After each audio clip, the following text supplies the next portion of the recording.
भगवान शिव, जिनके क्रोध से पूरा ब्रह्मांड कांप उठता है, आखिर उन्हें भोलेनाथ क्यों कहा जाता है? क्या सच में महादेव इतने भोले हैं कि कोई भी उनसे वरदान ले सकता है? और क्या उनकी यही भोलापन कभी पूरी सृष्टि पर भारी पड़ गया था? एक ऐसी कहानी जहां महादेव ने बिना सोचे समझे ऐसा वरदान दे दिया जिससे देवता तक डर गए थे। लेकिन आखिर क्यों शिव जी हर भक्त की बात इतनी जल्दी मान लेते हैं? इसके पीछे छुपा है एक ऐसा रहस्य जिसे जानकर आपकी आंखें नम हो जाएंगी। तो वीडियो को अभी लाइक करें, शेयर करें अपने दोस्तों और परिवार के साथ। और अगर आप सच्चे शिव भक्त हैं तो सनातन स्पीयर चैनल को सब्सक्राइब करके कमेंट में लिखें हर हर महादेव। अब सुनिए महादेव के भोलेनाथ कहलाने की असली कहानी। बहुत समय पहले हिमालय के पास एक छोटा सा गांव था। वहाँ एक गरीब लकड़हारा रहता था जिसका नाम था धनु। धनु बहुत गरीब था। कभी कभी उसके घर में खाने तक को नहीं होता था।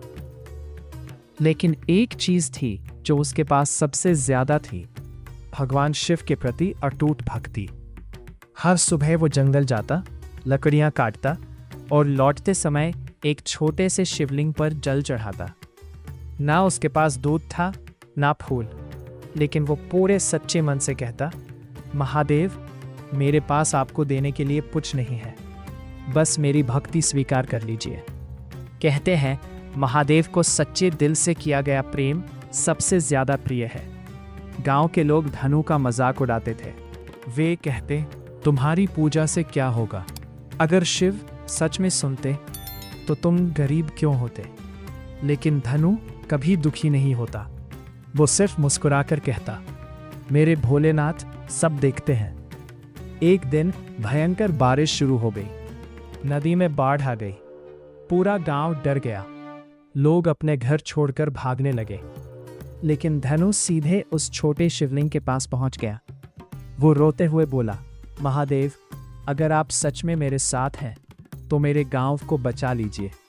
तभी अचानक आकाश में जोरदार बिजली चमकी और अगले ही पल कुछ ऐसा हुआ जिसे देखकर पूरा गांव हैरान रह गया। तेज बारिश के बीच एक विशाल पेड़ नदी में गिर गया। उस पेड़ की वजह से पानी का बहाव दूसरी दिशा में मुड़ गया। पूरा गांव बच गया। गांव वाले हैरान थे। उन्हें समझ नहीं आ रहा था कि यह चमत्कार कैसे हुआ। लेकिन धनु मुस्कुरा रहा था। उसे पता था उसके भोलेनाथ ने उसकी सुन ली। उस रात धनु अपने छोटे से घर में सो रहा था। तभी अचानक पूरा कमरा दिव्य प्रकाश से भर गया। धनु डर कर उठ बैठा और सामने जो दृश्य था उसे देखकर उसकी आंखों से आंसू बहने लगे। स्वयं भगवान शिव उसके सामने खड़े थे।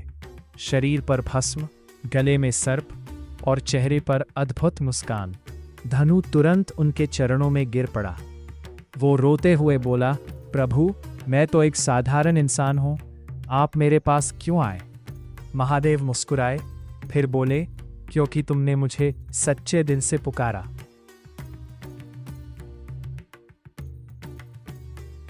धनु ने हिम्मत करके पूछा, प्रभु, लोग आपको भोलेनाथ क्यों कहते हैं? महादेव मुस्कुराए, फिर बोले, क्योंकि मैं अपने भक्तों का प्रेम देखता हूं, उनकी दौलत नहीं। जो सच्चे मन से मुझे याद करता है, मैं तुरंत उसकी सुन लेता हूं। धनु ध्यान से सुन रहा था। तभी महादेव ने कहा, लेकिन कई बार मेरा यही भोलापन संकट भी बन जाता है। और फिर उन्होंने धनु को एक पुरानी घटना दिखाई। बहुत समय पहले एक राक्षस था जिसका नाम था भस्मासुर। वो बहुत शक्तिशाली बनना चाहता था, इसलिए उसने भगवान शिव की कठोर तपस्या शुरू कर दी। सालों तक उसने भोजन नहीं किया, ना सोया, ना आराम किया। आखिरकार उसकी तपस्या से खुश होकर महादेव प्रकट हुए। उन्होंने कहा, मांगो, क्या वरदान चाहिए? भस्मासुर चालाक था। उसने कहा, प्रभु, मुझे ऐसा वरदान दीजिए कि मैं जिसके सिर पर हाथ रखूं वो तुरंत भस्म हो जाए। देवता ये सुनकर डर गए, लेकिन महादेव अपने स्वभाव के कारण तुरंत मान गए। उन्होंने उसे वरदान दे दिया। यही कारण था कि लोग उन्हें भोलेनाथ कहते थे, क्योंकि वो अपने भक्तों की भक्ति देखकर जल्दी प्रसन्न हो जाते थे। लेकिन अगले ही पल भस्मासुर हंसने लगा। उसने सोचा, अब मैं सबसे शक्तिशाली हूं, और फिर वो खुद भगवान शिव की तरफ बढ़ने लगा। भस्मासुर बोला, प्रभु, मैं देखना चाहता हूं कि मेरा वरदान सही से काम करता है या नहीं। और वो शिव जी के सिर की तरफ हाथ बढ़ाने लगा। देवता घबरा गए। महादेव तुरंत वहां से दूर चले गए। पूरा ब्रह्मांड कांप उठा। तब भगवान विष्णु ने मोहिनी रूप धारण किया।